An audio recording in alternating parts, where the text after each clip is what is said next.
सभी भाइयों को राम राम। सुबह का टाइम है, चाय पीने के लिए दुकान पे गए हैं। चाय पिए, चाय पीने के बाद बाइक उठाई, साथ में दीपक को बिठाया और आश्रम में जो गौशाला है वहाँ के लिए निकल गए, क्योंकि गायों को देखने का मन था और गौशाला में कुछ दान भी करना था। तो मैं और मेरा साथी दीपक गौशाला चले गए हैं। गौशाला का रास्ता साफ सुथरा था और अच्छा लगा, क्योंकि गौशाला हम पहले आते जाते रहते थे, क्योंकि गायें हमने यहाँ देखी हुई थी। तो रास्ते में काफ़ी परिवर्तित कर दिया। पहले एक्चुअल में ये क्या है, ये पूरा रोड है ना, बांस से दोनों तरफ से घिरा हुआ था। मतलब एक बांस जो रोड के उस तरफ ऐसे गोल आकार में, जैसे अपने छप्पर नहीं होता वैसे बने हुए थे इस रोड के ऊपर पूरा। और तो बहुत अच्छा लगता था वो। लेकिन अभी पता नहीं बांसों को काट दिया है यहाँ से, तो ये थोड़ा सूना सूना, मतलब चौड़ा चौड़ा हो गया है। मतलब पहले अंधेरा रहता था, अब नहीं रहता। और काफ़ी अच्छा लगता था पहले, अभी अच्छा नहीं लग रहा। और हम पहुंच गए यहाँ आश्रम में। आश्रम में मतलब जैसे एंट्री की, वहाँ एक जामुन का पेड़ है। हम बहुत जामुन खाए थे पिछले सीजन में, तो इस बार भी देखा कि जामुन आ रही है कि नहीं आ रही है। लेकिन जामुन का सीजन चला गया था, तो जामुन सारी ख़त्म हो गई थी।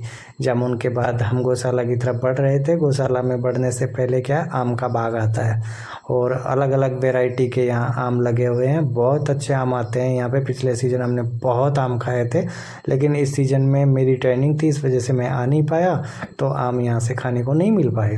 नहीं तो पिछले सीजन स्वामी जी से बहुत आम खाए थे। ये पहुँच गए हम गौशाला। इन गायों को देखने के लिए मेरा मन करता रहता है। मैं यहाँ बार बार आता हूँ। जब भी आता हूँ तो इनके साथ 2-3 घंटे का टाइम बिता के जाता हूँ और बहुत अच्छा लगता है गायों के साथ में मेरे को टाइम बिताने का। ये गायें गुजरात में गिर नस्ल की गायें हैं और सारी इतनी मजबूत गायें हैं। इन पूरी तरह से हष्ट पुष्ट है। कोई भी गाय आपको कमज़ोर गाय नहीं दिखेगी, क्योंकि यहाँ पे इनकी जो व्यवस्था की गई है ना, वो एक नंबर व्यवस्था की गई है। इनके रहने से लेके, खाने से लेके, इनके पीने तक एक नंबर व्यवस्था की गई है। क्योंकि इनको खाने के लिए वो चीज़ें मिलती है जो शायद अपने जो गांव में गायें जैसे अपन पालते हैं ना, उनको भी नहीं मिलती होगी। ऐसी ऐसी चीज़ें मिलती है। और यहाँ पे गायों की संख्या लगभग 500 है, जिसमें से 280 गायें तो दूध देने वाली गायें हैं। ये सारी जो गायें जा रही हैं ये दूध देने वाली हैं। जो दूध नहीं देती है वो अलग पोर्शन में है, जो ब्याने वाली है वो अलग पोर्शन में है, जो छोटे बच्चे हैं वो अलग पोर्शन में हैं, और जो अभी मतलब ऐसी कंडीशन में है कि जिनको मतलब हीट में आ रखी है उनको अलग रखा हुआ है। मतलब सबकी व्यवस्था अलग अलग करके रखी हुई है। ये सुबह का टाइम है, लगभग 10:30-11 बजे का। तो इनके लिए सूखे चारे की व्यवस्था, खाने के लिए व्यवस्था की गई है। तो खाने के लिए इनको छोड़ दिया गया। अभी ये 2 से 3 घंटे यहीं पे आराम से खाएंगी। और सबके ऊपर पंखे वगैरह लगे हुए हैं, लाइटिंग वगैरह लगी हुई है। और इतना साफ़ सुथरा, इतनी गायें हैं दोस्तों, 500 गायें हैं, लेकिन इतना सा ना तो इनका गोबर महकता है ना इनका पेशाब महकता है। बहुत ही अच्छा साफ़ सुथरी जगह है। बैठने की इनकी बहुत बढ़िया व्यवस्था है। ये देख सकते हैं आप, इनके लिए हरे गन्ने की व्यवस्था की रखी है। अब इसकी कुट्टी करके इनको डाला जाता है, और डेली की लगभग 2 से 3 ट्रॉली हरे गन्ने की कुट्टी करके इनको डाला जाता है। गन्ना कहीं से लाने की ज़रूरत नहीं है। आश्रम की इतनी जगह है जिसके अंदर गन्ना भी कर रखा है इनके लिए, हरा चारे के लिए बाजरा भी कर रखा है, ज्वार भी कर रखी है, इवन मक्का तक कर रखी है इनके लिए। मतलब हरा चारे की व्यवस्था इनके लिए, इतनी ज़मीन है आश्रम की कि उसी में सब कुछ कर रखा है। और इनको जो देखभाल है उसके लिए लगभग 20 लोगों का स्टाफ है जो इनको देखता रहता है। इनके खाने पीने सारे दिन मतलब इनकी सेवा में ही लगा रहता है। और इनके दूध निकालने के लिए मशीनें हैं, जो मशीनों से दूध निकलता है। और दूध का कोई मतलब व्यापार नहीं होता। यहीं पे जो श्रद्धालु लोग आते हैं उन पे इस्तेमाल किया जाता है। दूसरा, जो दूध बच जाता है उसको जमा दिया जाता है और उसका घी निकाला जाता है। और सुबह में जो छाछ बनती है वो श्रद्धालुओं के लिए, जितने भी लोग आते हैं उसके लिए।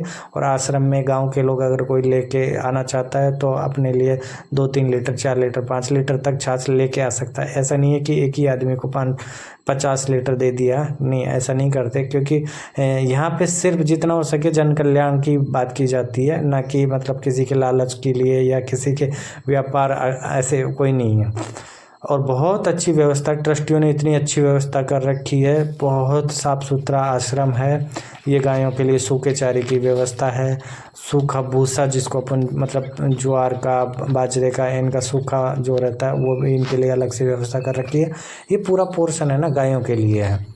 और जो ये क्वार्टर्स बने हुए हैं जो यहाँ देखभाल करवाते हैं उनके लिए। और पास में ही मतलब इनके जंगल से ऐसी वैरायटी के, अलग अलग वैरायटी के पेड़ लगा रखे हैं। ये पेड़ मैंने सोचा भी नहीं था कि इसके जो फल लगता है वो ऐसे लगता है। बाद में यहाँ पे चीकू के, अनार के, आम के और नींबू के और अमरूद के, अलग अलग वैरायटी के अमरूद ऐसे देखे मैंने, पिंक कलर के अमरूद, नारियल के पेड़, मतलब पूरा एरिया इतना ग्रीनरी है, इतना जंगल में मतलब इतने फल फ्रूट के पेड़ लगे हुए हैं, मैं सोच भी नहीं सकता था। इस पेड़ की बात कर रहा था दोस्तों, इस फल की। मैं इसको बेल पे आता होगा ऐसा समझ रहा था। इसको हम दुकानों से कई बार फल लेते हैं। थोड़ा सा इसमें विटामिन सी की मात्रा बहुत प्रचुर मात्रा में होती है, खट्टा रहता है। ये देखिए इसकी बाउंड्री के बाहर मतलब इतना नीचे गहराई तक, कम से कम 100 से 150 फीट की गहराई है नीचे। और पूरा मतलब रेत ही है, ऐसा कुछ नहीं है कि पर्वत के ऊपर है या कहीं पे। ये कटहल का पेड़ है जिसके ऊपर बहुत सारी कटहल लगी हुई थी। मैं तो ये एक पेड़ दिखा पा रहा हूँ, लगभग ऐसे 20 से 25 पेड़ थे और सभी के ऊपर कटहल लगी हुई थी। कई कटहल तो इतनी पकी हुई थी, बहुत बढ़िया थी। आश्रम में गायों को जो भी सेवा देनी थी वो हम दे के अब अपने क्वार्टर के लिए निकल रहे हैं। लगभग टाइम हो गया है 1:30 बजे का। तो एक्चुअल में क्या है कि मैं भी सुबह 10 बजे बिना कुछ खाए हुए निकला था और मेरे साथ में दीपक था। वो भी, दीपक को एक्चुअली में पहली बार लेके आया था, लेकिन उसका मन 2-3 घंटे ऐसा लग गया कि उसका भी जाने का मन नहीं था। पर समय कम था क्योंकि दीपक को शाम को ड्यूटी जानी थी, हमें खाना भी बनाना था और दीपक को थोड़ा आराम भी करना था। तो हम वहाँ से निकल आए हैं। और ये आश्रम से आते वक्त जो रास्ता है उसमें बड़ के पेड़ लगे हुए थे और पूरा मतलब ग्रीनरी हरा है, इतने सारे पेड़ लगे हुए हैं दोस्तों। मतलब टेम्परेचर नॉर्मली यहाँ पे जहाँ बाहर राजस्थान में होता है उससे 2-5 डिग्री कम ही हो जाता होगा। चारों तरफ पेड़ ही पेड़ है और बहुत ही अच्छी जगह है, शांति की जगह है। यहाँ नर्मदा बिल्कुल पास से बहती है और हम लगभग अपने क्वार्टर के पास में ही है। और मैं तो टाइम पे निकलता रहता तो आता रहता हूँ। उम्मीद है आपको मेरा ब्लॉग पसंद आया होगा। मेरे को लाइक कीजिए, शेयर कीजिए, सब्सक्राइब